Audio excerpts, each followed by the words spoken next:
ನಾವಿವತ್ತು I click ಅಂತ ಒಂದು ಆ್ಯಕ್ಷನ್ ಕ್ಯಾಮ್ರಾ ಇದನ್ನು ಅನ್ಬಾಕ್ಸ್ ಮಾಡೋಣ. ಭಾಳಷ್ಟು ಆಕ್ಸೆಸರೀಸ್ ಇದರ ಜೊತೆಗೆ ಬಂದಿದೆ. ಅದೇನೇನಿದೆ ಅಂತ ನೋಡೋಣ. ಇಲ್ಲಿ ಸ್ಪೆಕ್ಸ್ ಕ್ಯಾಮ್ರಾ ಡೀಟೇಲ್ಸ್ ಇದ್ದಾವೆ. ಇದರಲ್ಲಿ 50 MP ಕ್ಯಾಮ್ರಾ ಅಂತಾರೆ.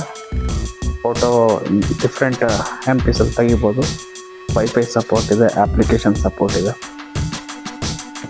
ಬಾಕ್ಸ್ ಒಳಗೆ ಒಂದು ಮೈಕ್ ಕೂಡ ಇದೆ, ಟೈಪ್ ಸಿ ಮೈಕ್. ಕ್ಯಾಮ್ರಾ ಬಂದಾಗಲೇ ಒಂದು ಕೇಸ್ ಒಳಗಡೆನೇ ಇದೆ. ಇದರಲ್ಲಿ 2 ಬ್ಯಾಟ್ರಿ ಇರುತ್ತೆ. ತುಂಬ ಸಣ್ಣಕ್ಕಿದೆ. ರೆಗ್ಯುಲರ್ ಆ್ಯಕ್ಷನ್ ಕ್ಯಾಮ್ರಾ ನಾನು ಬೇರೆದು ನೋಡಿರೋದಕ್ಕಿಂತ ತುಂಬ ಸಣ್ಣದಿದೆ. ವೆಯ್ಟ್ ಟೆಸ್ಟ್ ಲಾಸ್ಟಲ್ಲಿ ಮಾಡೋಣ. ಒಂದು ಎಕ್ಸ್ಟ್ರಾ ಬ್ಯಾಟ್ರಿ ಕೊಟ್ಟಿದ್ದಾರೆ.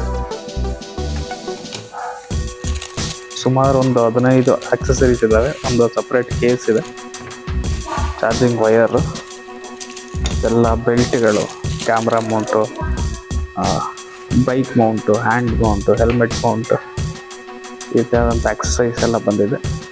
ಸೊ ಇದು ಸೈಜ್ ಎಷ್ಟಿದೆ ಅಂತ Insta360 One RS ಜೊತೆ ಕಂಪೇರ್ ಮಾಡಿ ಸಖತ್ ಸಣ್ಣದು ಅನಿಸುತ್ತೆ. Insta360 ಭಾಳಷ್ಟು ವೆಯ್ಟ್ ಇದೆ, ಒಂದು 1/4 kg 200 ಗ್ರಾಮ್ಸ್ವರೆಗೂ ಇದೆ. ಇದು ತುಂಬ ಸಣ್ಣಕ್ಕೆ ಅನಿಸುತ್ತೆ ಕ್ಯಾಮ್ರಾ. ಡ್ರೋನ್ ಮೇಲೆ ಮೌಂಟ್ ಮಾಡಲಿಕ್ಕೆ ಇದನ್ನು ಈಸಿಯಾಗಿ ಯೂಸ್ ಮಾಡ್ಬೋದು. ಸೊ ಫೈನಲಿ ಇದ್ರ ವೆಯ್ಟ್ ಟೆಸ್ಟ್ ಬೇಕಾದ್ರೆ ನೋಡೋಣ. ಸೊ ಕ್ಯಾಮ್ರಾ ವೆಯ್ಟ್ ಟೆಸ್ಟ್ ಮಾಡಿದ್ರೆ 58 ಗ್ರಾಮ್ ಇದೆ without any small mounting case ಜೊತೆನೂ ಇದು ಬರೀ 69 ಗ್ರಾಮ್ ಅಷ್ಟೇ ಇದೆ.